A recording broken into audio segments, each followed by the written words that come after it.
in the run. First, you have some time to look at questions 1 to 6.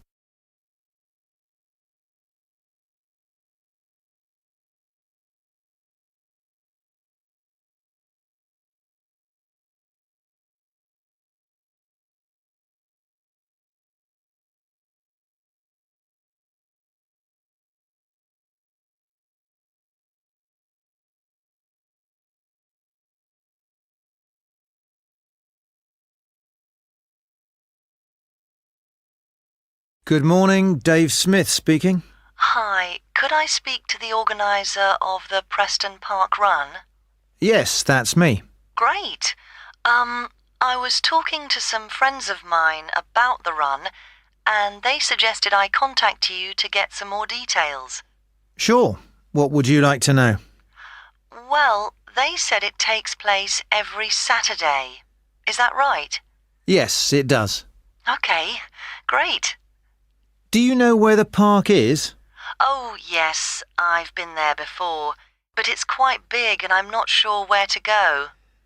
Well, there's a circular track that goes right around the park. The run starts at the Café, goes past the tennis courts, then twice around the lake and finishes back where it started. OK, and what time is the run? Well, the actual run begins at 9 a.m, but the runners start arriving at about 8:45. OK, so I need to get up early Saturday morning then. And how long is the run? Well, it used to be 3 kilometres, but most people wanted to do a bit more than that, so we lengthened it to 5 kilometres. We now go round the lake twice, and that adds an extra 2 kilometres. Right. Not sure I've ever run that far, so I'd better start doing a bit of training. That's a good idea. But it's not a race, it's really just for fun. And the best thing would be to take it easy the first few times you do it, and then see if you can gradually improve your time. Is the run timed then? How do I know how well I've done? When you cross the finish line, you'll be given a barcode, and you take this to one of the run volunteers who will scan it. Then you can get your time online when you go home. Oh, I see. You collect all the results. Exactly. I see. That's great. So, how do I register? Well, there are several ways. I could take your details over the phone, but it's much easier if you do it using the website. OK, good. I think that's probably all I need to know for now. Oh yes, does it cost anything to register, or do you collect money each week? Well, it doesn't cost anything to register, but we do charge for the run. In fact, we have just increased the charge to £1.50. It used to be £1, but because we were making a bit of a loss, we have had to increase it by 50p. OK, thanks. I think I have enough information on taking part in the run. Before you hear the rest of the conversation, you will have some time to look at the questions 7 to 10.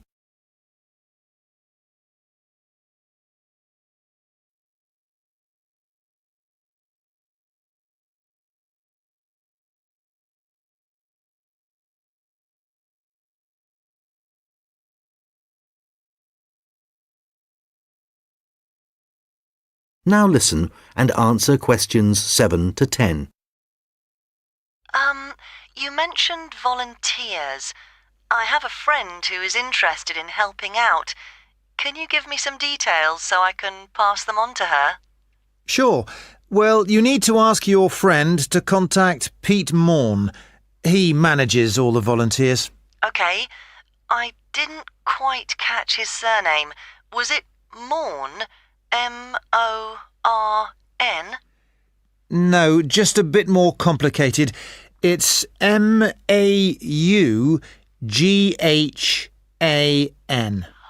Right, thanks. And could you give me his phone number? Yes, just a moment. It's here somewhere. Let me just find it. I've two numbers for him.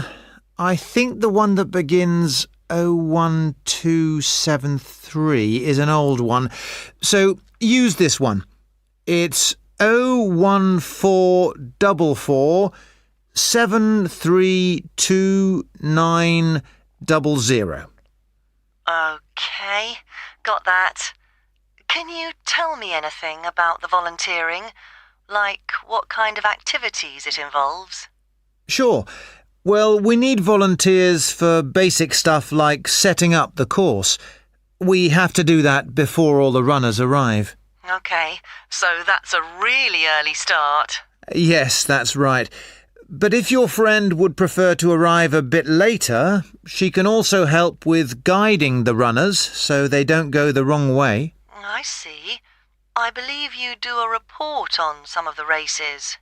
Yes, that's right. In fact, we do a weekly report on each race, and we always try to illustrate it. OK. Well, my friend really likes taking photographs. She's just bought a new camera. Actually, that would be great. I don't know whether Pete has anyone to take photographs this week. Oh, I'll let her know. OK, good. Could you ask your friend to phone Pete and let him know? Yes, I will. OK, thanks. Goodbye. Goodbye. That is the end of section 1. You now have half a minute to check your answers.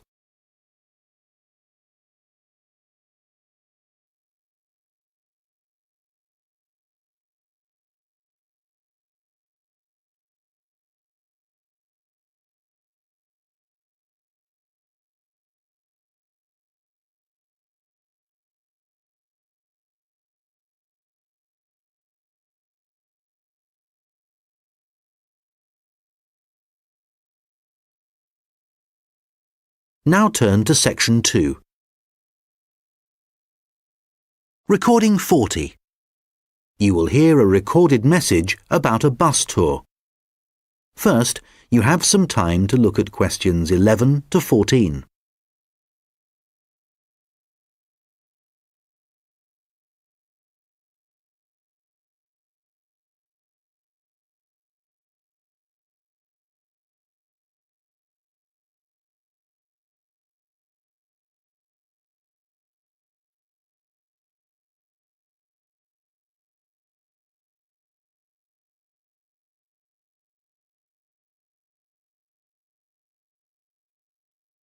Thank you for calling the phone line for the Pacton-on-Sea bus tour. This is a recorded message lasting approximately 4 minutes, and it provides general information on the town bus tour. Pacton-on-Sea is a beautiful West Coast town and has attracted tourists for many years. One of the best ways of getting to know the town is to take the bus tour, which provides a wonderful viewing experience from one of our open-top buses. The tour is a round trip of the town, and there are a total of 4 stops where passengers can get on and off the bus.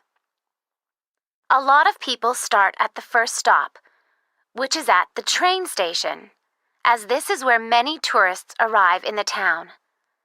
The next stop after the station is the aquarium, which is famous for its dolphin show, and which has recently expanded to include sharks. This is well worth a visit and is very reasonably priced. Leaving the aquarium, the bus tour goes along the coast road and after a few kilometers comes to the old fishing village, where you can get off to stroll along the waterfront.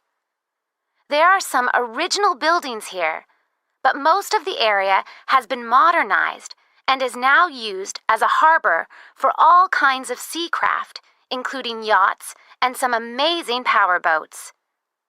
The tour then heads off to the last stop, and this is where most of the shops are. So for those of you keen to do a bit of shopping, this is the place for you. Our advice is to go to this part of the town in the morning when it is relatively quiet. It does get very busy in the afternoons, especially at the height of the season. This area of the town includes an ancient water fountain where many people like to have their photograph taken, so do look out for this. Before you hear the rest of the conversation, you will have some time to look at the questions 15 to 20.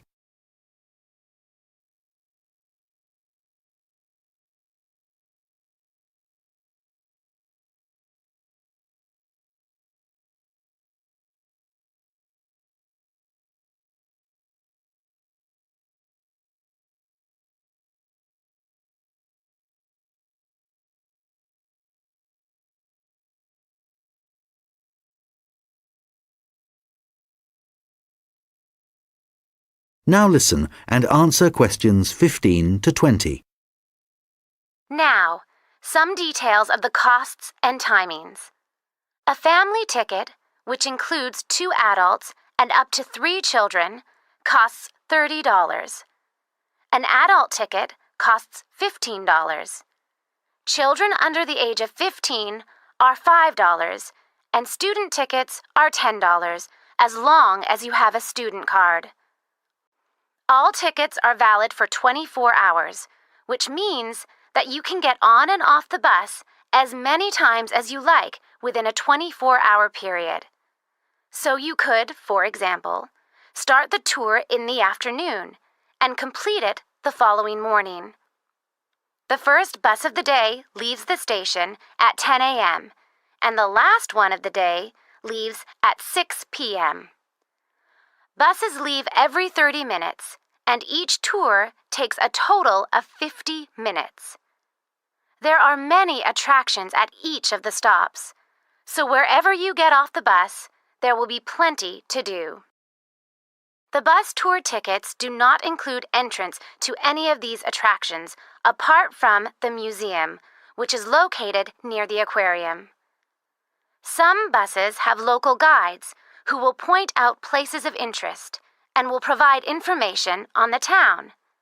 However, we cannot guarantee that every bus will have a guide, and so we also have an audio commentary that has been specially recorded for the bus tour by the tourist office.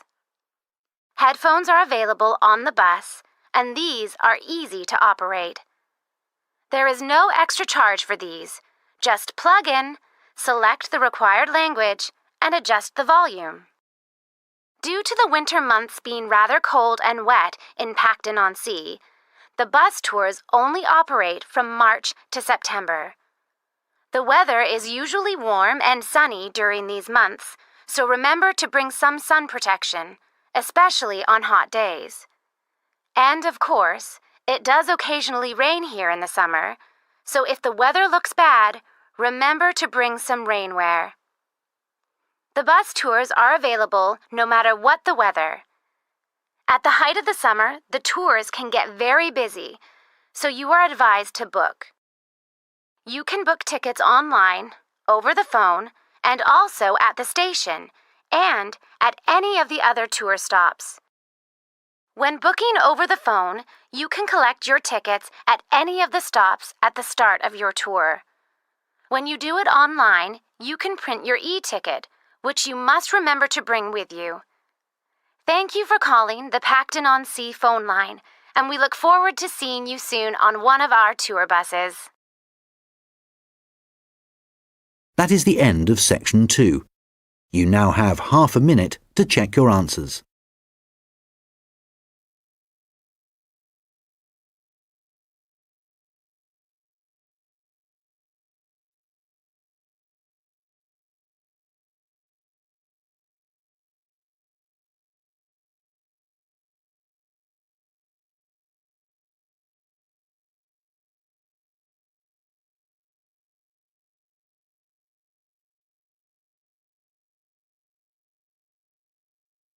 Now turn to section 3. Recording 41. You will hear a conversation between an admissions officer and a manager from the university's technologies department. First, you have some time to look at questions 21 to 26.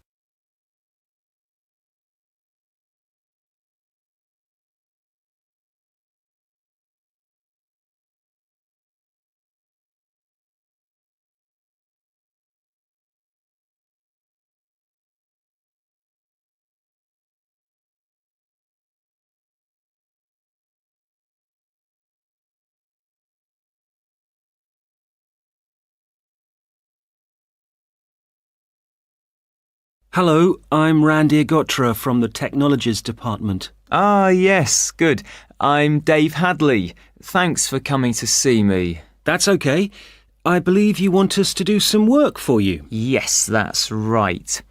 I'm responsible for student admissions to the college, and I use a computer system to help process student enrolments and to do the timetabling. But it really doesn't suit the way we work these days. It's over 10 years old, and although it was fine when it was first introduced, it's just not good enough now. Okay, what problems are you experiencing? Well, 20 years ago, the college was quite small, and we didn't have the numbers of students or tutors that we have now. So the system can't handle the increasing volumes? Well, there's a lot more data now, and it sometimes seems the system has crashed, but in fact, it just takes ages to go from one screen to the next. Right. Is that the only problem? Well, that's the main one, but there are others. In the past, doing the timetabling was quite simple, but now we have a lot more courses, and what's made it complicated is that many of them have options. Right, but the system should allow you to include those. Well, no, it doesn't. It was supposed to, and a few years ago we did ask someone from the Technologies Department to fix it, but they never seemed to have the time. Are there any other issues with the system? Well, I've been given extra responsibilities, and so I have even less time to do the timetabling. If there was anything you could do, Randir, to make the process more efficient, that would be really helpful. Well, it sounds like you could do with an assistant, but that's obviously not possible. So what about having an online system that students can use to do their scheduling? How would that work? Well, it may mean less choice for students, but we could create a fixed schedule of all the courses and options, and they could then view what was available. And work it out for themselves. That sounds great. OK, so we'll need to decide whether or not to improve the existing system or to build a completely new system. Well, I'd much prefer to have a new system. Quite frankly, I've had enough of the old one. OK, that'll probably take longer, although it may save you money in the long run. When were you hoping to have this in place? Well, it's January now, and the new intake of students will be in September. We need to start processing admissions in the next few weeks, really. Well, it will take more than a few weeks, I'm afraid. As an initial estimate, I think we'll be looking at April or May to improve the existing system, but for a new system, it would take at least 9 months.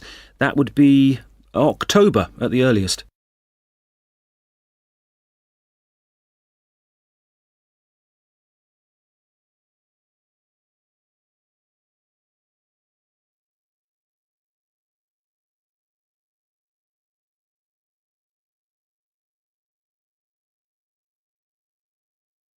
Now listen and answer questions 27 to 30. What are the next steps if we are to have a new system? Well, the first question is, do you have support from your senior management? Yes, I've already discussed it with them, and they're also keen to get this work done. OK, because I was going to say that's the first thing you need to do, and without that we can't go ahead. Yes, I've done that. That's good. Actually, they mentioned that there's probably a form I need to complete to formally start the project. Yes, that's the next thing you need to do. I'll send you an email with a link so you can fill it in online. It's called a project request form. OK, great. And then what happens? Well, I have a list of things, but I think the third thing you should do is see Samir. He's our analyst who will look at the system and identify what needs to be done. OK, can you send me his contact details and I'll set up a meeting with him? OK, that's good. So we should soon be able to get a team together to start the work. Some members of our team work in different locations, so it's not easy to have face-to-face meetings. That's okay. I'm used to having conference calls, providing they're not late at night. Right, so I'll send you details of the team, and if you could set up a call, that would be great. OK, I'll do that. Thanks. That is the end of section 3. You now have half a minute to check your answers.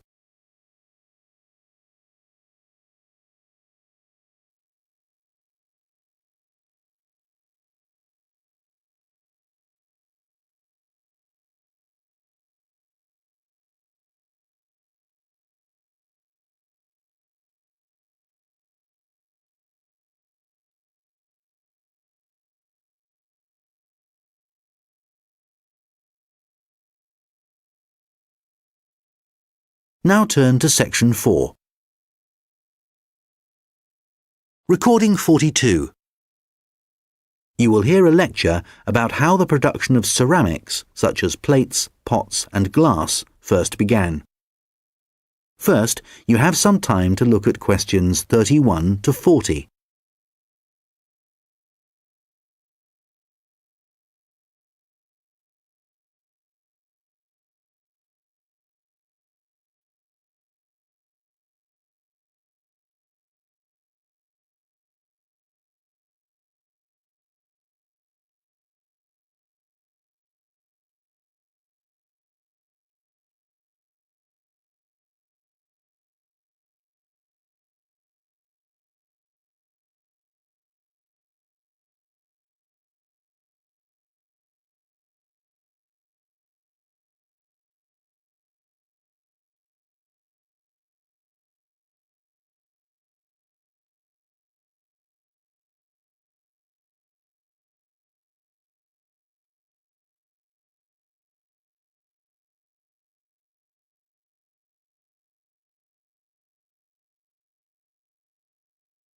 Now listen carefully and answer questions 31 to 40.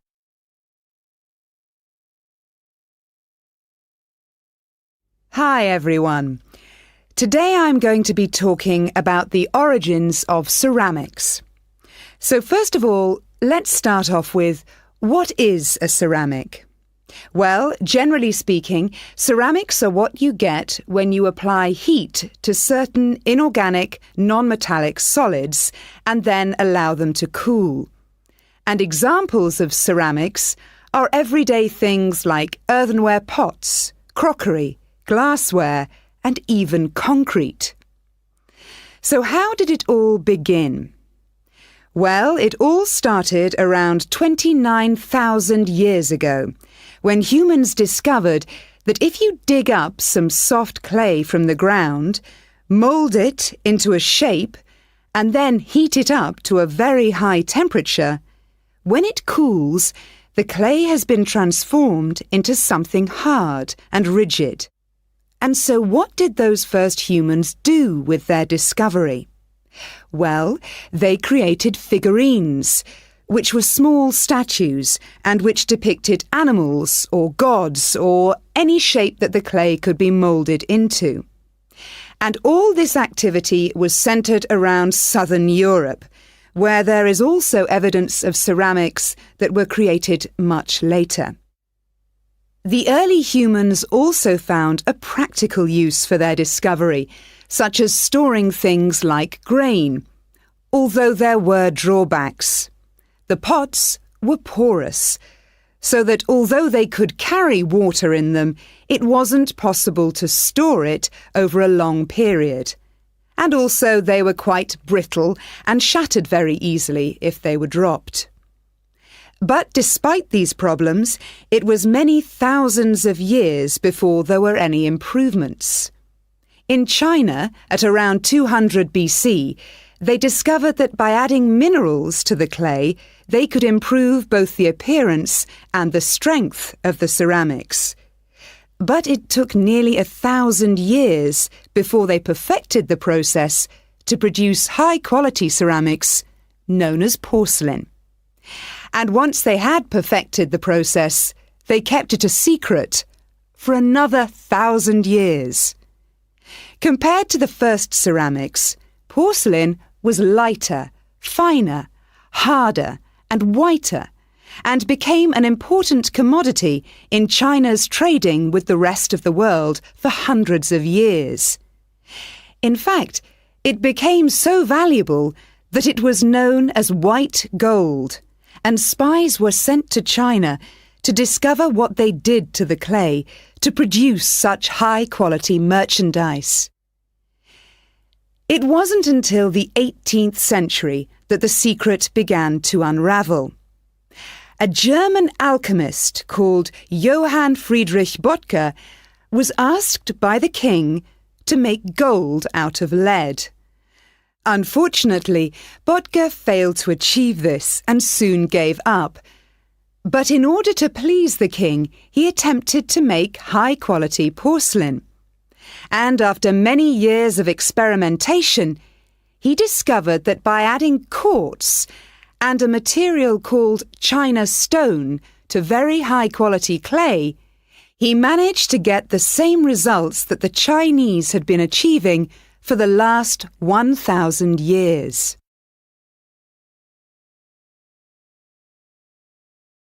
We'll now look at another ceramic which is made from mixing sand with minerals and heating to over 600 degrees Celsius. When this mixture cools, the result is, of course, glass. The main difference between ceramics made from clay and glass is that clay is made up of crystalline plates which become locked together in the cooling process, whereas glass cools too quickly for crystals to form. Apart from that, the process of heating up naturally occurring materials to transform them is the same. The origins of glass date back to 3500 BC, but it wasn't until the Roman Empire, 2,000 years ago, that the art of glass blowing and the practical uses of glass became more widespread. One of the more innovative uses was to use it in windows, as up until then they had just been holes in walls. It must have been very drafty in those days. The Romans were also responsible for inventing concrete, and although the origins are uncertain, experts think that this is largely due to the high level of volcanic activity in the area. The Romans observed that when volcanic ash mixes with water and then cools, it gets extremely hard and almost impossible to break up. The chemical reaction that follows is very complex and continues for many years, and the concrete just keeps getting harder. Evidence of this are the numerous Roman remains that are still standing, many of which are almost completely intact. One of the most important facts about concrete for the Romans was that it can be created underwater. As the Roman Empire grew, the Romans needed to take control of the seas, and for this they needed to build harbours capable of holding a fleet of ships. Pouring concrete mixture into the sea immediately started the hardening process, and rather than just dissolving in the mass of water, the substance was tough and long-lasting. This strange characteristic of concrete made a significant contribution to the success of the Roman Empire.